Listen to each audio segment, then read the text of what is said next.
अप्रैल के बाद तो आप मुख्यमंत्री भी नहीं रहने वाली है ममता दीदी। मतवा समाज रहने देगा क्या? नाम सूत्र समाज रहने देगा क्या? मतवा है, बाउरी है, भक्ति है, शाह है, बनर्जी है, चटर्जी है, ओदिकरी है, पांडे है, सिंह है, कितना है? हम है गरीब, हम है नीची जाति के और सत्ता में बैठे हुए थे ऊंची जाति के लोग। हमारे ऊपर में उनको कभी भी रहम तो था नहीं।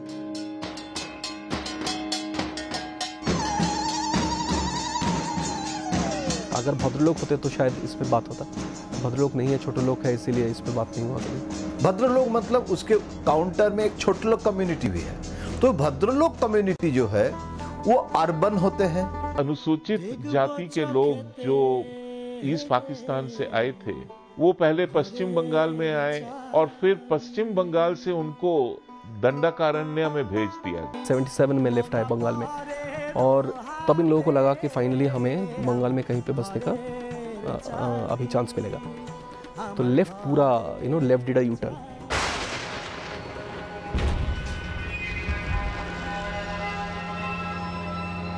उसके बाद में वो मरी छपी को घेर लिया गया और उसके बाद में तो काफी दमन पीड़न, हत्याएं हुई, बलात्कार, आग लगा दी गई, जितने घर वहां बनाया गया था। আমার মাথায় 3টে সেলাই আছে। মা বোনদের ইজ্জত নিয়ে তারা সিনেমিনি খেলছে। This is not just left's shame, this is also Bengal's shame. जाति का जो विषय है वो था लेकिन कभी भी उभर कर नहीं आया था। ये इशू जो है ये अचानक आज नहीं आया, धीरे धीरे आया, लेकिन पश्चिम बंगाल में ये जमीनी हकीकत है।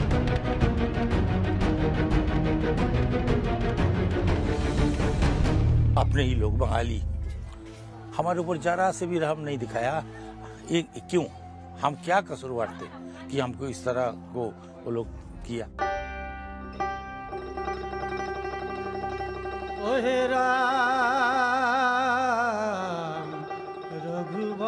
नागरिक तो हम लोग को मिलना चाहिए।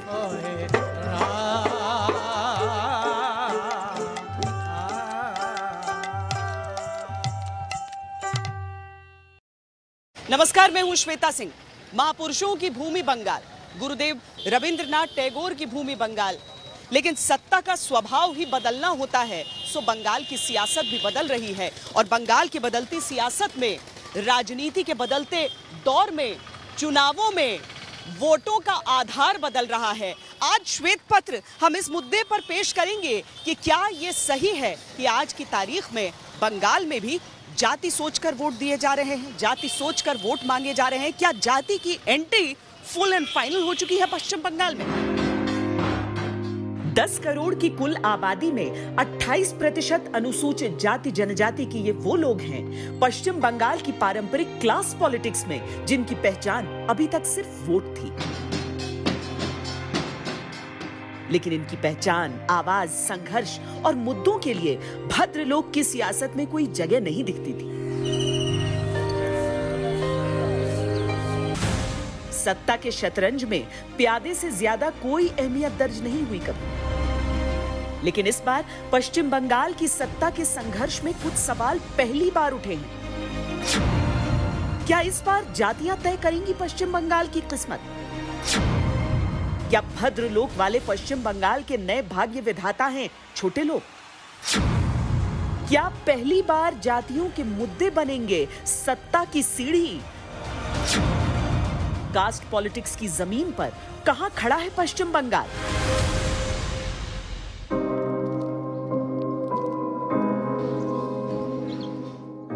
पश्चिम बंगाल की सियासी नब्ज को छूने के लिए हम पहुंचे वहां जहां के लोग इन दिनों सत्ता के नए भाग्य विधाता माने जा रहे हैं। मतवा समाज के ये वो लोग हैं जो पश्चिम बंगाल की राजनीति में हमेशा से थे, लेकिन पहली बार खुद राजनीति बने हैं।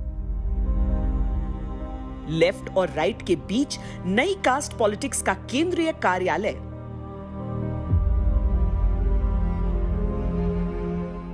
समय ठाकुरबाड़ी में मौजूद हैं, यानी कि मतुआ समुदाय के जितने भी लोग होते हैं उनके लिए परम श्रद्धा का स्थल। यहाँ से जो गुरुओं की आवाज़ निकलती रही है, उस एक आवाज़ को ये पत्थर की लकीर मानते रहे हैं अभी तक। कई सालों से जो हमने देखा है उसमें एक पार्टी विशेष के लिए सबकी श्रद्धा रहती थी, लेकिन आज की तारीख में ये दो धड़ों में बंट रहा है। हमने वादा किया था कि 19 में नरेंद्र मोदी सरकार चुनकर लाई है, हम सिटीजनशिप में अमेंडमेंट कर कर कानून लाएंगे जो मेरे मतवा समाज के भाइयों को भारत की नागरिकता देगा, भारत की नागरिकता। हमने 2018 में वादा किया था, 19 में मतवा समाज ने हमारी झोली कमल के फूलों से भर दी।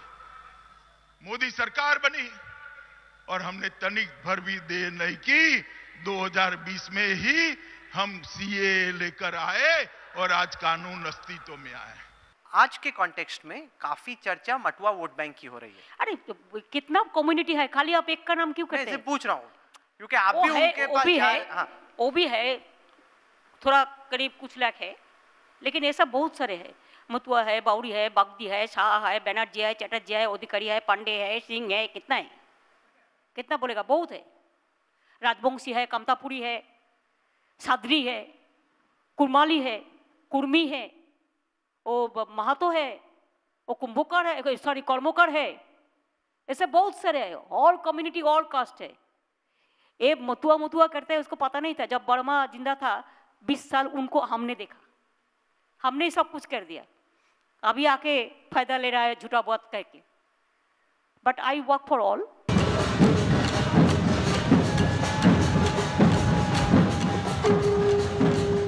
इन लोगों की अपनी रीत है, अपनी चाहत है, अपने मुद्दे हैं, अपने संस्कार हैं, अपनी श्रद्धा है।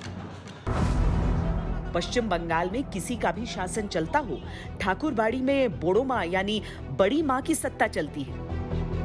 जो इशारा उनके परिवार की तरफ से होता है, वहां मतुआ समाज का पूरा वोट चले जाने की परंपरा है, क्योंकि प्रश्न जरूरत से ज्यादा आस्था का है। এখন ঠাকুর যেভাবে রাখে, ঠাকুর ভালো রেখেছে, ভালো আছি। आगे থেকে ভালো আছে। पश्चिम बंगाल का राजनीतिक इतिहास गवाह है कि 1977 में मतुआ समाज ने लेफ्ट को समर्थन दिया तो लेफ्ट ने 34 साल शासन किया। 2011 से ममता बनर्जी के साथ मतुआ समाज आया तो ममता ने 1 दशक पूरा सत्ता में रहते हुए गुजारा है। 2019 के आम चुनावों की बदली हुई कहानी के पीछे भी क्या यही किरदार था?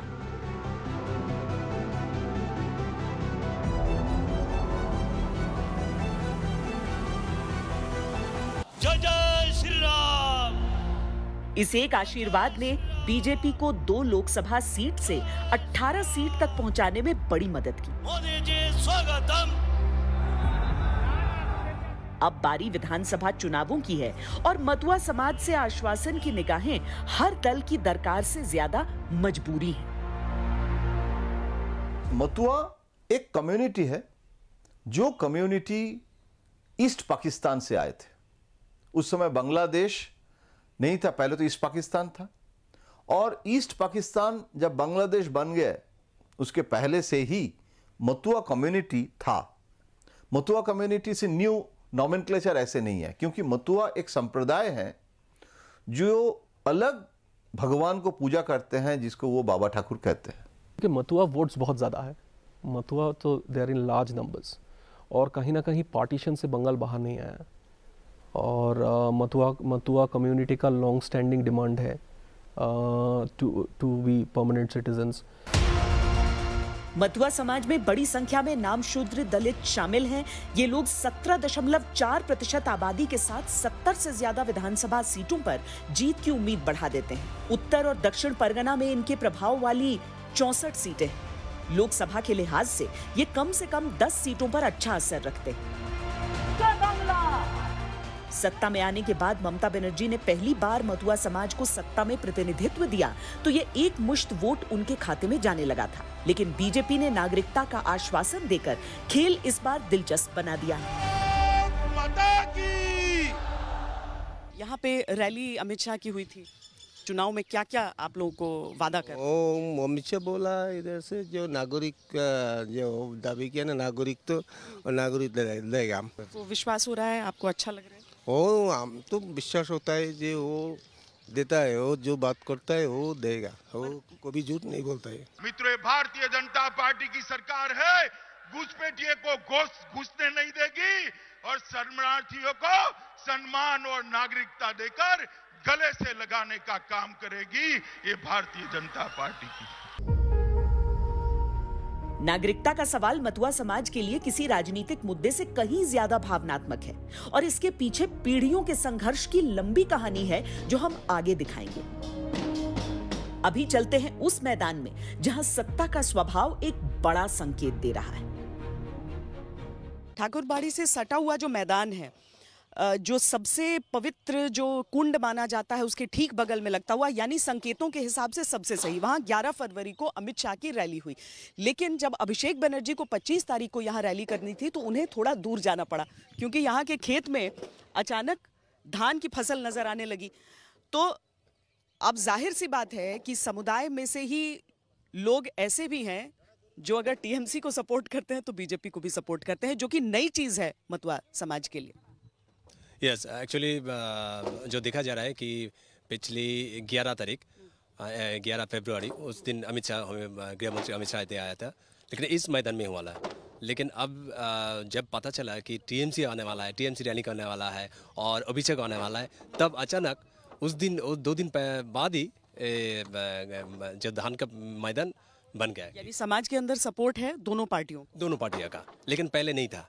2 साल और 12 साल पहले ये नहीं था, सिर्फ एक ही पार्टी था, टीएमसी पार्टी। लेकिन आज पिछले 10 साल से और 12 साल से ये दोनों ये है, कुछ टीएमसी और बाकी जैसो है सो बीजेपी है।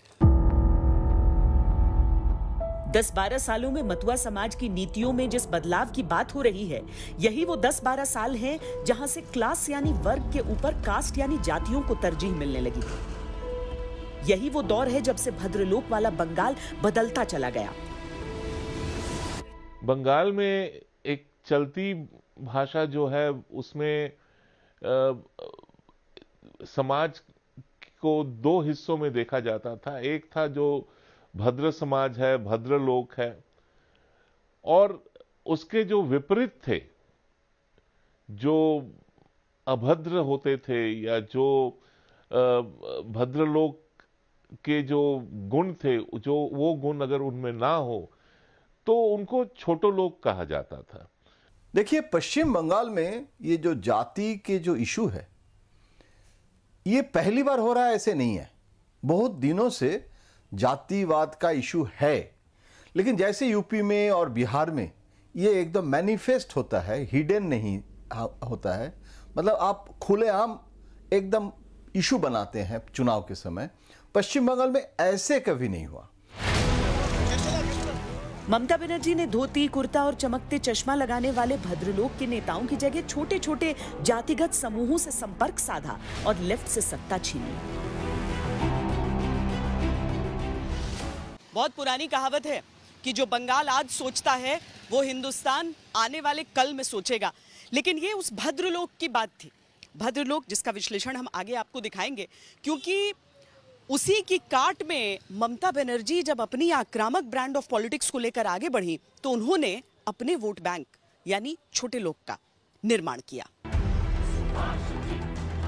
जातियों की जो सड़क ममता बनर्जी ने बनाई, उसी पर चलकर बीजेपी ने अपनी संभावित जीत के किले बनाए हैं। मतुआ समाज की अहमियत को समझते हुए सीएए लागू करके लाखों मतुआओं को नागरिकता देने का वादा किया।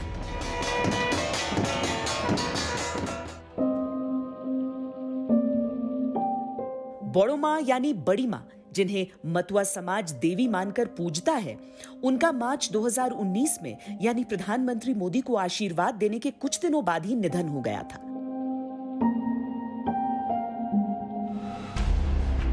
अब उनके बेटे शांतनु ठाकुर वर्तमान लोकसभा में बीजेपी के सांसद हैं और मतुआ समाज का राजनीतिक चेहरा भी। आप लोगों को और क्या चाहिए? इधर तो ऑल इंडिया मतुआ महासंघ है, सब ठीक ठाक चल रही है, कोई प्रॉब्लम नहीं है। जो ऑल इंडिया का मतुआ महासंघ के जो प्रधान जो एम है, लक्ष्य है, जो शरणार्थी का नागरिकत्व देना है, मतुआ समाज डेवलपमेंट होना है, उसलिए ऑल इंडिया मतुआ महासंघ काम कर रही है। हर गांव में, हर जिला में, हर राज्यों में ऑल इंडिया मतुआ मतलब सारा भारत में ये चल रही है। टोटल मतुआ समाज के लिए डेवलपमेंट का काम कर रही है। इधर जे बंगाल लोकसभा का सांसद तथा ऑल इंडिया मतुआ महासंघ का संघाधिपति श्री शांतनु ठाकुर। नाम शूद्र शरणार्थियों का इस इलाके से रिश्ता बहुत पुराना है, लेकिन जब बंटवारे और विभाजन की लकीरें मानचित्र पर बनी तो वो रिश्ता जीवन और सम्मान के प्रश्न से जुड़कर श्रद्धा का हो गया।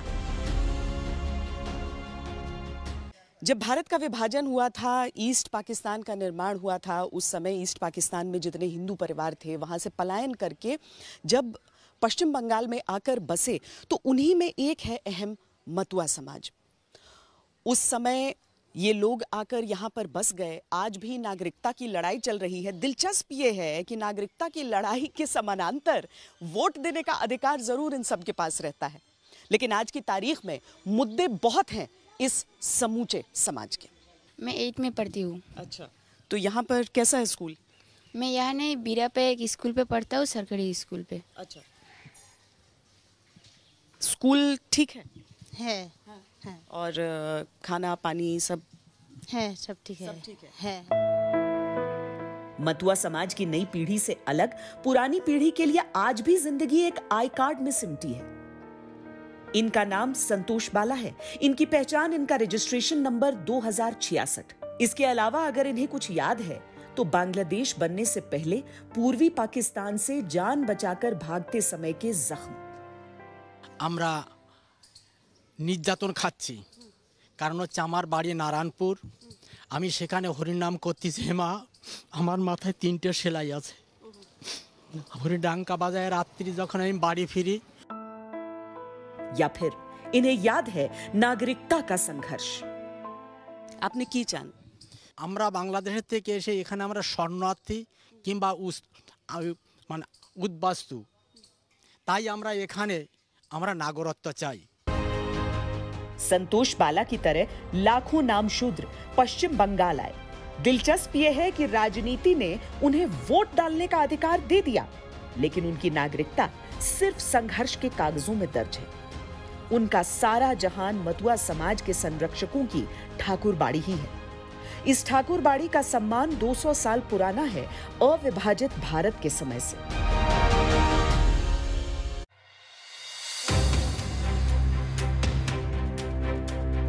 संतोष बाला अकेले नहीं, मणिमोहन मजूमदार भी पूर्वी पाकिस्तान से जान बचा कर आए। वो याद करते करते उनका लहजा भर्रा जाता है, आंखों में आंसुओं की नमी आ जाती है। अब उम्र के इस पड़ाव पर खुद को पक्की पहचान वाला भारत का नागरिक होते देखना चाहते हैं। अगर इनकी व्यथा को समझना है तो ये देखना होगा कि कैसे अपना घर बार सब कुछ छोड़कर बांग्लादेश से सबको आना पड़ा था। ये भी अपना घर वहाँ पर छोड़कर आए हैं, यहाँ पर भारत में रह रहे हैं। तो केनो আচ্ছা, মুসলমানদের অন্যায় অত্যাচারের জন্য আমরা ওখানে টিকতে পাইনি। মা বোনদের ইজ্জত নিয়েই তারা সিনেমিনি খেলছে। সহ্য করতে না পেরে রাত্রের অন্ধকারে ওপার থেকে পারে এসে পৌঁছেছি। এখন ঠাকুর যেভাবে রাখে, ঠাকুর ভালো রেখেছে, ভালো আছি। মনে দিতে ঠিকমতো কাজ করে খেতে পারলে ভালো। এখন আমরা একমাত্র চাই নাগরিকত্ব। কে দেবে সেটা আমরা জানি না বাবা, কে দেবে? কে দেবে নাগরিকতা? প্রধানমন্ত্রী, স্বরাষ্ট্রমন্ত্রী, নেতা মহোদয়ের কাছে আমরা দাবি করছি। দেখ কখন কি অবস্থা দেবে, কে দেবে জানতো না। বিশ্বাস, হ্যাঁ বিশ্বাস। राजनीतिक विश्लेषण में यह कहा जा सकता है कि नामशूद्रों की पहचान के संघर्ष ने कास्ट पॉलिटिक्स के पिलर को मजबूत कर दिया, लेकिन इसे ऐसे भी माना जा सकता है कि विस्थापितों को एक भावनात्मक शरण मिली मतुआ समाज के संरक्षकों से और उनकी निष्ठा भी वोट पॉलिटिक्स से जुड़ती चली गई।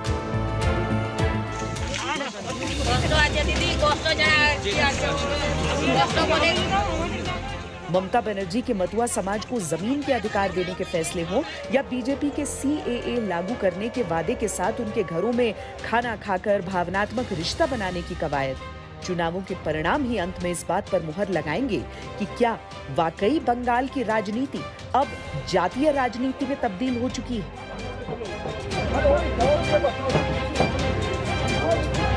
कुछ पार्टी तो हम लोग को लग रहा है, देख रहे हैं हम लोग जाति के आधार पर बांटना चाहते हैं, लेकिन यहाँ तो बंगाल में बटेगा नहीं। हाँ, जाति मुद्दा तो बनाना चाहते हैं जो पॉलिटिकल पार्टीज़ है। देश का जो भी जितना भी स्टेट है उस स्टेट में होगा, पर बंगाल में ऐसा नहीं होगा। बंगाल का जो वोटर है वो बहुत मैच्योर्ड वोटर है, तो इस जाति मायने नहीं रखेगा। बिहार और यूपी नहीं है यहाँ पर जाति, बंगाल में जाति का कोई मुद्दा नहीं रखता यहाँ पर, क्योंकि हम लोग देखा गया है बिहार और यूपी के चुनाव में जाति का मुद्दा उन लोग खड़ा करता है, लेकिन बंगाल में उन लोग खड़ा करने की बहुत कोशिश कर रहा है, लेकिन बंगाल के चुनाव में जातियों का मुद्दा नहीं रखेगा। जाति यहाँ पर नहीं मायने रखते हैं। ये उत्तर प्रदेश, बिहार, छत्तीसगढ़, मध्य प्रदेश और वेस्ट बंगाल एक अलग चीज़ है, ये वोट के बाद पता चल जाएगा। अबे ममता दीदी को इससे अपना अपमान लगता है। क्यों ममता दीदी, आपको क्यों अपमान लगता है? वैसे यहाँ ये भी बताते चलें कि पश्चिम बंगाल की राजनीति में राजवंशी समुदाय की भी अपनी अहम भूमिका है। इनकी आबादी 4.2% है और कूच बिहार, अलीपुरद्वार, जलपाईगुड़ी, दार्जिलिंग, रायगंज, बालूरघाट, उत्तरी मालदा, दक्षिण मालदा में राजवंशी वोट एक मुश्त अगर पड़ जाए तो नतीजे पर सीधा असर पड़ना तय है। ममता बनर्जी ने तृणमूल कांग्रेस के संगठन में राजवंशियों को सम्मानजनक जगह दी। इसके अलावा वो उनसे जुड़े छोटे छोटे मुद्दों को बंगाली अस्मिता से जोड़ती रही। लेकिन बीजेपी की कूच बिहार रैलियों को देखिए तो पश्चिम बंगाल की राजनीति में आई हलचल को समझना मुश्किल नहीं होता। 5 साल में हम सोनार बांग्ला। पीले झंडों में चमकता केसरिया राजवंशी समुदाय के सम्मान का प्रतीक है।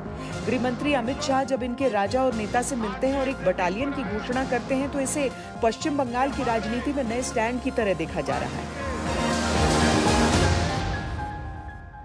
हमारी भारतीय जनता पार्टी की मोदी सरकार पैरामिलिट्री फोर्सेस में नारायणी बटालियन की स्थापना कर इसको चीर स्मरण। इसी तरह से ममता बनर्जी ने एक समय में गोरखा समुदाय के तमांग, लिंबू, राय, मगर, लिप्चा और भूटिया लोगों को कई सुविधाएं देकर अपने पाले में किया था। लेकिन 2014 और 2019 में बीजेपी ने गोरखा जनमुक्ति के अध्यक्ष बिमल गुरुंग को साध कर दार्जिलिंग की सीट जीत ली थी।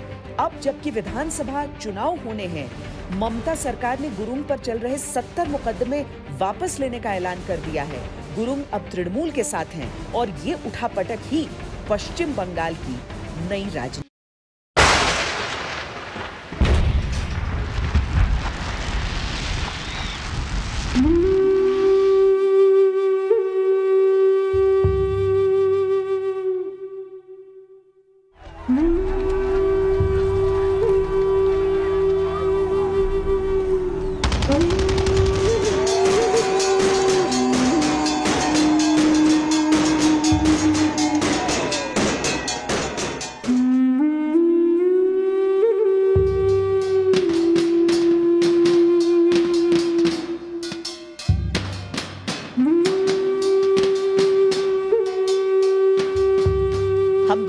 राजनीति में जातियों की भूमिका तलाश रहे थे और उन भूमिकाओं में जो मिला वो कहीं कहीं बहुत काला था, कहीं कहीं बहुत लाल। आज के बंगाल की सियासी तस्वीर में वो काला और लाल साफ नजर आता है। पश्चिम बंगाल में जातियां मायने नहीं रखती हैं, ये बात बहुत सालों से कही गई है, लेकिन क्या वाकई हमेशा से ऐसा था? यहाँ पर जातीय विभाजन को समझने के लिए समय में थोड़ा पीछे भी चलना पड़ेगा और सुंदरबंस के मरीज जापी जो नरसंहार था उसका जिक्र जरूर आएगा। मोदी जी स्वागतम। ये कहने और सुनने में अच्छा लगता है कि पश्चिम बंगाल में अब तक कास्ट की नहीं क्लास की राजनीति होती आई थी, लेकिन मरीज झापी का अर्थ सत्य इस बात को चुनौती देता है। ये this is not just left shame, this is also Bengal shame कि देखिए तब प्रेस गैग था पूरा। बहुत सारे लोगों को मरीज विधानसभा के बारे में पता नहीं है, लेकिन बहुत लोगों को पता है भी। तो तब क्यों एक पब्लिक आउटरीच नहीं हुआ कि इतना बड़ा मैसाकर, this is the biggest मैसाकर in India, this is bigger than 1984 and 2002, लेकिन इसका जिक्र नहीं होता। अगर भद्रलोक होते तो शायद इस पे बात होता, भद्रलोक नहीं है, छोटा लोक है, इसीलिए इस पे बात नहीं हुआ कभी। हजारों शरणार्थी पूर्वी पाकिस्तान से जान बचाकर हिंदुस्तान आ रहे थे, तब ये भारत के लिए भी एक समस्या थी। The refugees are still coming over and you have this enormous problem in India. How much longer can you sustain this? We can't sustain it now longer. It's now for some months it really has been something that's, water going higher and higher. What are you going to do about it? Something will have to be done. One thing I must say, that I am absolutely determined that all the refugees of all religions must go back. We are not going to absorb them in our population. पश्चिम बंगाल में कांग्रेस की सरकार थी, सिद्धार्थ शंकर राय मुख्यमंत्री थे, हजारों शरणार्थी पश्चिम बंगाल में दाखिल हो चुके थे। इनमें सबसे बड़ी संख्या दलित नामशूद्रों की थी। 1977 में पश्चिम बंगाल की राजनीति बदली, लेफ्ट सरकार आई, ज्योति बसु मुख्यमंत्री बने। भद्रलोक यानी बौद्धिक और व्यावहारिक क्लास का चेहरा, मरीज झापी के दलित शरणार्थी इस सिस्टम में फिट नहीं बैठते थे। लेफ्ट ने इनको बोला कि आप ये आइलैंड छोड़ के चले जाइए, इधर आप बस नहीं सकते। तो ये लोग बहुत रिजिड थे, बोले नहीं, इतने साल हमने वेट किया, अब तो हम, और आपसे तो पैसा नहीं लिया हमने, आपसे कोई हेल्प नहीं लिया, इधर तो कोई था ही नहीं, तो हम तो ये आइलैंड छोड़ के नहीं जाएंगे। तो दिसंबर 1978 से लेके मई 1979, ये 6 मंथ्स 7 मंथ्स के पीरियड में दहशत फैलाया लेफ्ट ने उस आइलैंड पे, और उधर रेप्स हुआ, इकोनॉमिक ब्लॉकेड हुआ, बच्चों को मारा गया, गोली चलाया गया, and anything around 5 to 6,000 people, कोई तो बोलते हैं 10,000 लोग उस स्टारवेशन से, गोली से उधर खत्म हो गए। मरीज झापी का पूर्ण सत्य समय और उन लोगों की आंखों में जिंदा है जिनके अपने मरीज झापी से बचकर निकल सके।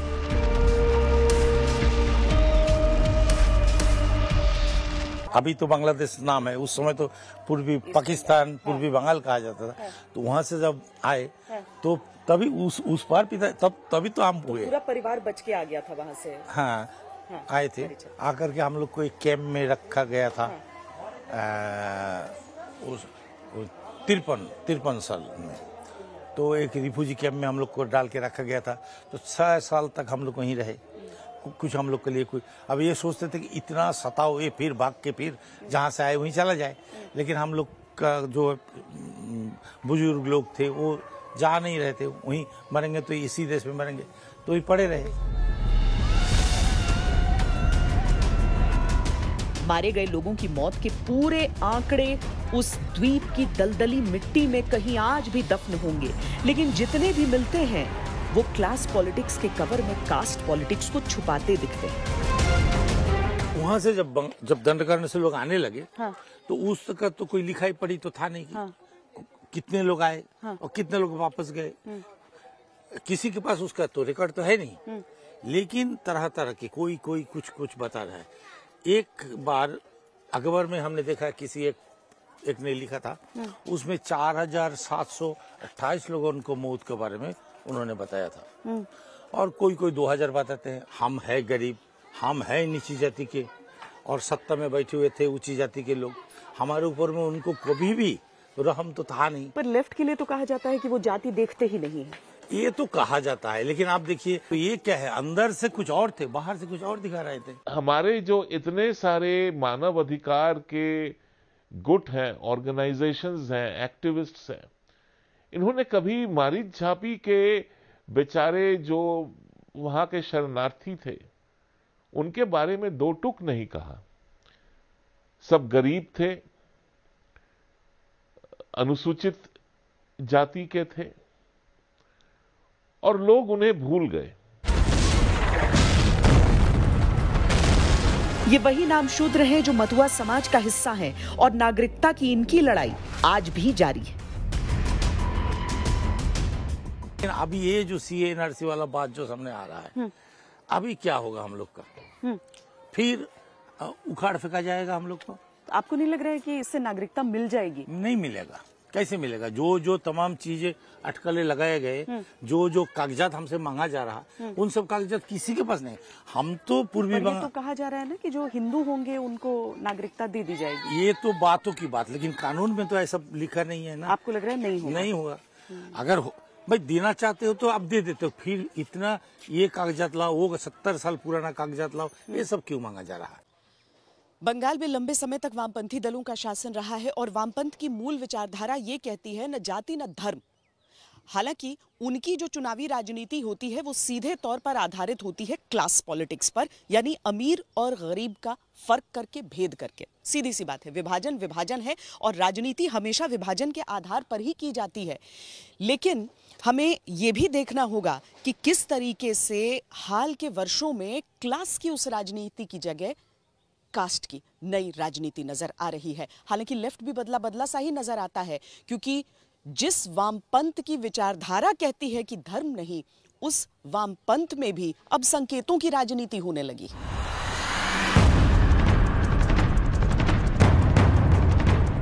बंगाल के चुनाव में 2021 जो चुनाव आ रहे हैं, इसमें वोट बंटवारा होने से हम लोगों का सबका नुकसान हो जाएगा। इसीलिए हम लोग अगर एक साथ होकर लड़े तो अच्छा होगा। फुरफुरा शरीफ के Pirzada Abbas Siddiqui Indian secular front के नेता हैं और अब वो लेफ्ट कांग्रेस के साथ गठबंधन का हिस्सा भी बन चुके हैं। लेफ्ट दलों को भी उनका साथ खुलकर कबूल है। सबसे पहले लेफ्ट दलों ने ही सीटों की मांग पर अब्बास सिद्दीकी से समझौता किया। अल्टीमेटली ये तिकोना मुकाबला है और हम उम्मीद करते हैं कि वामपंथी पार्टी और कांग्रेस का जो अलायंस है और फुरफुरा का जो अलायंस है वो आगे आएगा। जाति धर्म की राजनीति से अलग पहचान स्थापित करने वाले वामपंथ में संकेतों की राजनीति की सबसे अहम तस्वीरें 2019 के आम चुनावों से पहले आने लगी थी।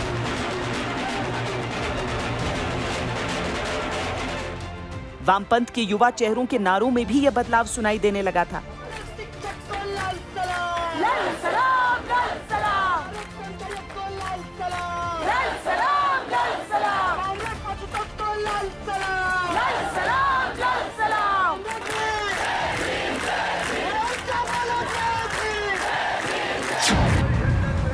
बदलते समय के साथ वामपंथ ने बदलते संकेतों की राजनीति शुरू की तो ये बदलाव उसकी पुरानी विचारधारा भद्रलोक से अलग नजर आती।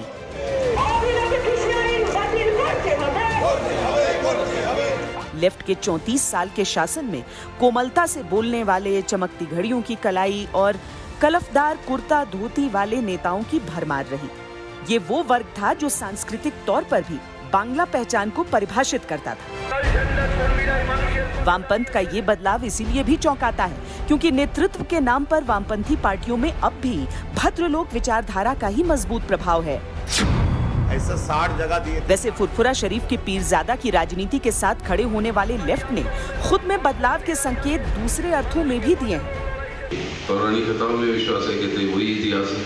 पौराणिक कथाएं के लिए जो महाभारत और रामायण, उसके अंदर बिना हिंसा के और बिना राजनीतिक मतलब बिना जंग के कोई पौराणिक कथा है रामायण या महाभारत। रुकने एक छोटे से ब्रेक के लिए, लेकिन बंगाल की नई चुनावी राजनीति का विश्लेषण जारी है। आप देखते रहिए श्वेत पत्र। स्वतंत्रता के संग्राम में बंगाल ने बढ़ चढ़कर हिस्सा लिया था। जितने भी लोग हैं यहाँ पर, जितने भी समुदाय हैं, सब एक होकर आगे आए थे। यहीं से वो क्रांतिकारी विचार जन्म लेते थे जो जाकर समूचे देश में फैलते थे और जिन्होंने अंग्रेजों के नाक में दम कर दिया था। आजादी के दौर में पश्चिम बंगाल तमाम स्वतंत्रता संग्राम सेनानियों और गतिविधियों का केंद्र रहा और आजादी के लिए एकजुटता में जाति और विचार की बातें पीछे छूटती गई। पश्चिम बंगाल का इतिहास इतना अस्थिर या असामान्य रहा जिसके आधार पर कहा जा सकता है कि उसे कभी जातिगत सोच या जातिगत राजनीति के विस्तार का समय ही नहीं मिल पाया। सत्ता का स्वभाव रहा है विभाजन और शासन, हाँ, लकीरें जरा यहां से वहां कभी कभी हो जाया करती हैं, लेकिन सबसे बड़ी चीज ये है कि भले ही किसी भी चीज का फायदा उठाया जाए, आखिरकार लोगों को फायदा पहुंचाया जाए। श्वेत पत्र में आज के लिए इतना ही। कैमरा पर्सन सैयद मोहसिन के साथ मुझे दीजिए इजाजत। देश और दुनिया की बाकी खबरों के लिए आप देखते रहिए आज तक। नमस्कार, मैं हूं अंजना ओम कश्यप। हमें उम्मीद है ये वीडियो आपको पसंद आया होगा। लेटेस्ट खबरों के लिए यूं ही देखते रहिए आज तक, और इस वीडियो के पसंद आने पर लाइक, शेयर एंड सब्सक्राइब करना ना भूलें।